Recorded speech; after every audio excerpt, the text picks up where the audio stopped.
बच्चों आज मैं आप लोगों को इक्विलिब्रियम का एक छोटा सा कॉन्सेप्ट सिखाने वाला हूँ। जैसा कि आप देख सकते हो यहाँ पर मैंने एक कील को यहाँ पर बेसिकली लगा रखा है और इससे मैं अगर एक पेन को इस तरीके से लटका देता हूँ तो आप देख सकते हो कि ये पेन एकदम सीधा अलाइंड हो जाता है।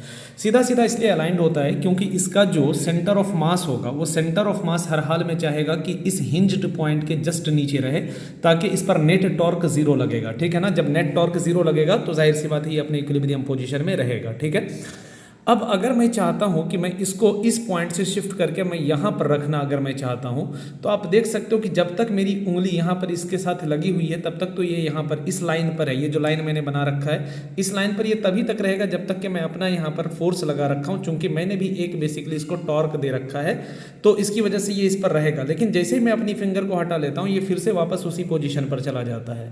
रीजन क्या है कि जब ये यहां पर रहता है तो इसका mg इसको जो है बेसिकली एंटी क्लॉकवाइज डायरेक्शन में टॉर्क देता है और मेरी फिंगर जो है इसको क्लॉकवाइज डायरेक्शन में टॉर्क दे रहा है। दोनों टॉर्क बैलेंस हो जाता है। जैसे ही मैं अपना टॉर्क हटाता हूं तो ये फिर से इसका जो mg का जो टॉर्क है इसको वापस इक्विलिब्रियम पोजीशन पे लेकर के चला आता है। ठीक, लेकिन अगर मैं चाहता हूं कि मैं अपनी बिना फिंगर लगाए हुए इसको इस पोजीशन पर रख सकूं तो उसके लिए मुझे कुछ ऐसा जुगाड़ करना पड़ेगा ताकि ये फिर से बिना मेरी फिंगर का सपोर्ट दिए हुए ये यहाँ पर आकर के टिका रहे। तो इसके लिए मैंने क्या किया, मैंने एक सिस्टम बनाया और मैंने एक सिस्टम कुछ यूं बनाया कि एक एल शेप का रॉड ले लिया मैंने और एल शेप का रॉड लेकर के यानी एल शेप का मैंने एक सिस्टम ऐसा कुछ बनाया और उसको मैंने इस तरीके से लटकाया।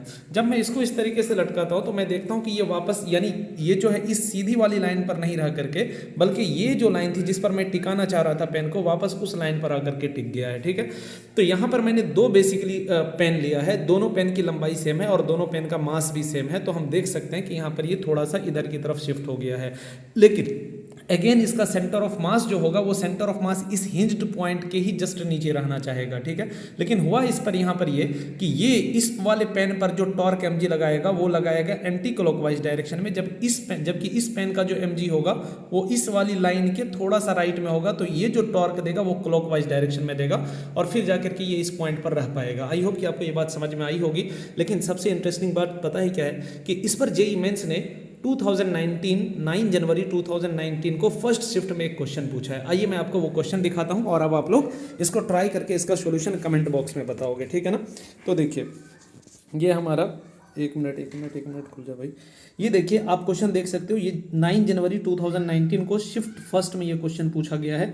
आई होप कि ये क्वेश्चन समझ में आ रहा होगा। इसमें ये क्वेश्चन पूछा गया है कि ये जो एंगल ऑफ डिफ्लेक्शन है वो कितना होगा। तो आप इसको ट्राई करिए और ट्राई करके इसका जो आंसर है वो कमेंट बॉक्स में बताइए। Thank you so much.